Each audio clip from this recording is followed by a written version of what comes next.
Kolkata rape murder का आरोपी Sanjay Roy magistrate के सामने फूट फूट कर रोया और रोते हुए यह कहा कि मुझे फंसाया जा रहा है। अब आखिर इस लाइन के पीछे क्या है और ये बोलने का मकसद क्या है मजिस्ट्रेट के सामने उस संजय रॉय का, जिसने अपना गुनाह इस घटना के शुरुआती वक्त में ही कबूल कर लिया था, जब तक सीबीआई इस जांच के मामले में आगे नहीं बढ़ी थी। अब सीबीआई इस मामले को कई एंगल से जांच आगे बढ़ा रही है। पहला एंगल कि ये मामला गैंगरेप का हो सकता है। संजय रॉय के अलावा इसमें किसी और की भी संलिप्तता हो सकती है। हालांकि जो डीएनए रिपोर्ट, फॉरेंसिक रिपोर्ट सामने है, उसके आधार पर अभी ये नहीं कहा जा सकता कि ये गैंगरेप है। लेकिन सीबीआई ने इस एंगल से अपनी जांच प्रक्रिया कंप्लीट नहीं की है। उसका कहना है वो स्वतंत्र जांच एजेंसी या फिर फॉरेंसिक रिपोर्ट वो बाहर से भी चेक करा सकती है ताकि ये थ्योरी पता चल सके।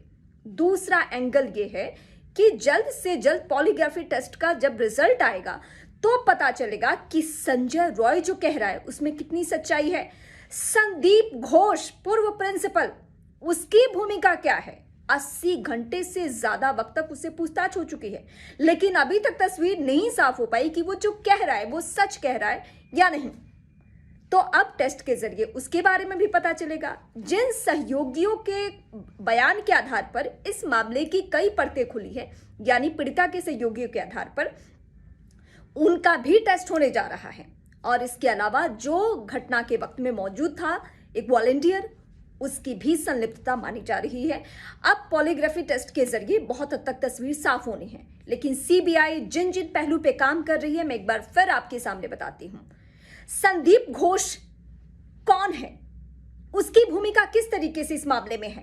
पूर्व प्रिंसिपल होने के नाते उसने इतनी लापरवाही कैसे होने दी। पुलिस ने अपनी जांच प्रक्रिया में जो लापरवाही की है उस पर देश की सर्वोच्च अदालत ने भी कई सारे सवाल खड़े कर दिए हैं। संदीप घोष को लेकर भी, कोलकाता की पुलिस को लेकर भी, घटनास्थल को लेकर जो वहां पे कंस्ट्रक्शन का काम शुरू हुआ उसको लेकर भी।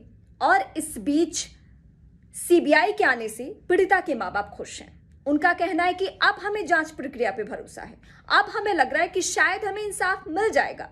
पहले ऐसा नहीं लग रहा था।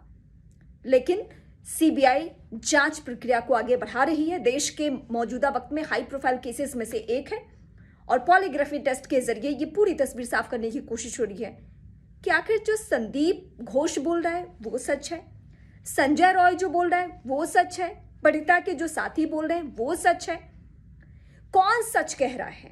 हालांकि अभी तक जितनी भी जांच प्रक्रिया में रिपोर्ट सामने आई हैं, उन सब के आधार पर सिर्फ और सिर्फ संजय रॉय की ही भूमिका दिख रही है। चाहे वो सीसीटीवी फुटेज हो, फॉरेंसिक रिपोर्ट हो, डीएनए टेस्ट हो, इन सभी में सिर्फ और सिर्फ संलिप्तता संजय की है।